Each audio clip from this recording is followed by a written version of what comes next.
मुजफ्फरनगर में मुसलमानों ने काली पट्टी बांधकर जताया आतंकवाद के खिलाफ गुस्सा। बोले आतंकियों को मिले कड़ी सजा। जम्मू कश्मीर के पहलगाम में हुए आतंकी हमले के बाद पूरे देश में गुस्सा है। इस हमले में कई बेगुनाह लोग मारे गए। इसी के खिलाफ आज जुमे की नमाज के वक्त मुसलमानों ने विरोध किया।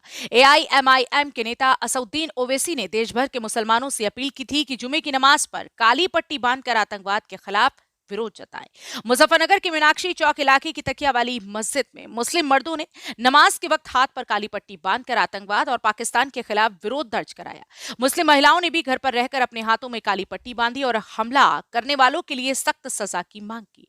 प्रदर्शन करने वालों ने साफ कहा कि आतंकवाद का कोई धर्म नहीं होता और जो भी इस तरह की घटनाएं करता है वो इंसानियत का दुश्मन है। एआईएमआईएम के स्थानीय नेताओं ने कहा कि ओवैसी साहब की कॉल पर आज हम सब ने शांति से विरोध किया और देश के निर्दोष लोगों के साथ अपनी हमदर्दी जताई। लोगों ने सरकार से अपील की है कि जो लोग ऐसे हमला करते हैं उन्हें बख्शा ना जाए, उन्हें सख्त से सख्त सजा दी जाए।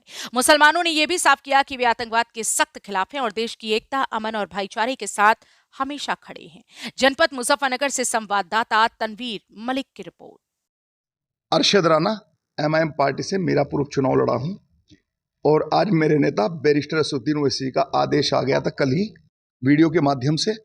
उन्होंने अपील की पूरे देश के मुसलमानों से और उसी अपील पर आज हम काली पट्टी बांधकर जुमे की नमाज अदा करके आए हैं और हमने विरोध जताया है उन जालिमों का जिन जालिमों ने हमारे देश के 27 नौजवानों को इतनी बुरी तरीके से हमारे ही देश में इस तरह की नापाक हरकत को अंजाम देकर और इतना बड़ा जुल्म किया है, इतनी बड़ी कायराना हरकत की है। और आपके चैनल के माध्यम से मैं उन जालिमों को बता देना चाहता हूं और इंशाअल्लाह उम्मीद करूंगा कि मेरी ये बाइट उस पड़ोसी देश तक जरूर जाएगी जिस जालिम का मैं नाम भी लेना गवारा नहीं समझ रहा हूं, जो जालिम अपनी इन कायराना हरकतों की वजह से हमारे देश पर अपनी नापाक निगाह रखता है।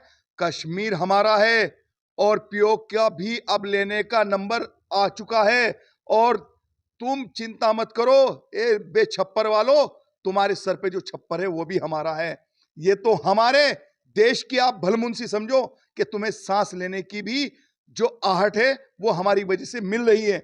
लेकिन मैं देश की सरकार से और देश के गृह मंत्री जी से, अमित शाह जी से भी और मोदी से भी दरखास्त करना चाहूंगा, अपील करना चाहूंगा कि आप ऐसे जालिमों को जिन्होंने हमारे 27 जवानों को बेघर कर दिया, इस दुनिया से रुखसत कर दिया, इस तरह की कायराना हरकत के मैं इस वक्त आपसे बयान नहीं कर पा रहा हूं।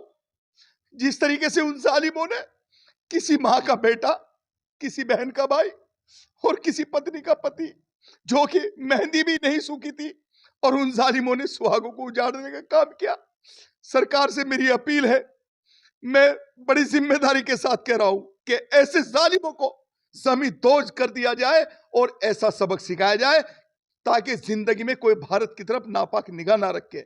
साथियों, लेकिन उन कश्मीर के युवाओं को भी मुबारकबाद देना चाहता हूं जिन्होंने अपनी जान की परवाह ना करके और हमारे जो टूरिस्ट भाई घूमने के लिए गए थे उनकी जान बचाने में अच्छी भूमिका अदा की है और आज पूरा देश एक साथ खड़ा है। बैरिस्टर असदुद्दीन ओवैसी साहब ने जैसे कहा ऐसे ही आज देखने को मिला है कि पूरा देश एक साथ खड़ा है और एकजुट है और वीर अब्दुल हमीद और अशफाकुल्लाह खां के अभी चाहने वाले और उनके रास्ते पर चलने वाले देश भारत के अंदर मौजूद है। अगर जरूरत पड़ेगी तो वीर अब्दुल हमीद की तरह फिर भी हम अपने सीनों पर वो बम बांधकर, जिस तरह तोप को संभाल कर वीर अब्दुल हमीद ने पड़ोसी देश को सबक सिखाया था जब देश आजाद हुआ था, इसी तरह हम फिर से तैयार है। अगर हमारी सरकार हमें आदेश करेगी तो हम पड़ोसी देश को घुसकर उसके घर में मार के आएंगे। साथियों, पहली मर्तबा देखा गया कि घरों में भी आज हमारी पत्नी ने, हमारी माँ ने, हमारे बच्चों ने और सभी ने आज काली पट्टी इसलिए बांधी है क्योंकि आज राजनीतिक मुद्दा नहीं, आज ये देश का मुद्दा है।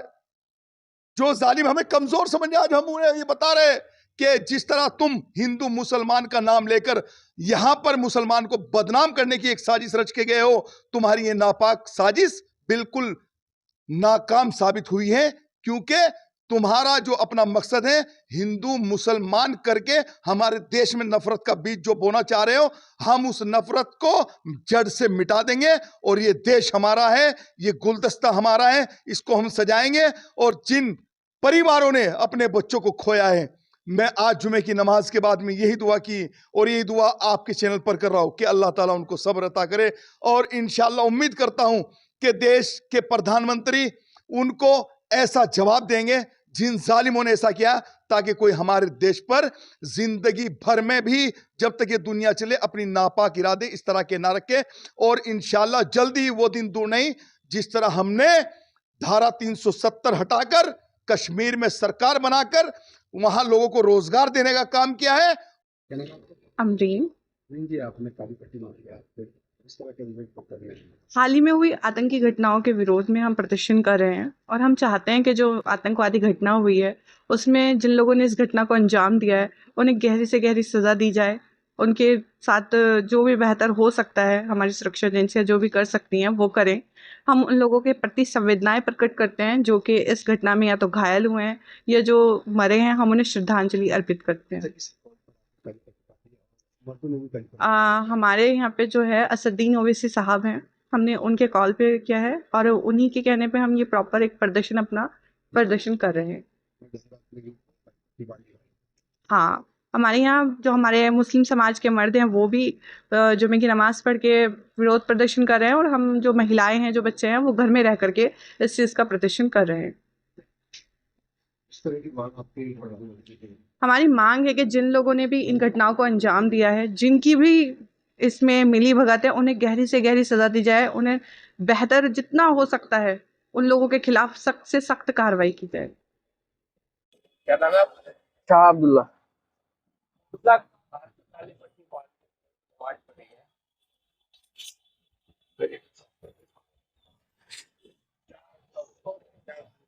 ये हमारे बैरिस्टर असदुद्दीन ओवैसी साहब का आदेश था। जो कश्मीर पहलगाम में हमला जो हुआ, आतंकवादी हमला, उसमें 27-28 लोग मारे गए, वो बेगुनाह थे। इसलिए हम काली पट्टी बांधकर आज उनका विरोध कर रहे हैं। ये नाकाबिले बर्दाश्त है। इस तरह की कार्रवाई की मांग क्यों करता है जी? इस तरह की कार्रवाई होनी चाहिए। उनको बिल्कुल बख्शा नहीं जाना चाहिए, मौत की सजा होनी चाहिए और ऐसे आतंकवादी हमलों को रोकना चाहिए।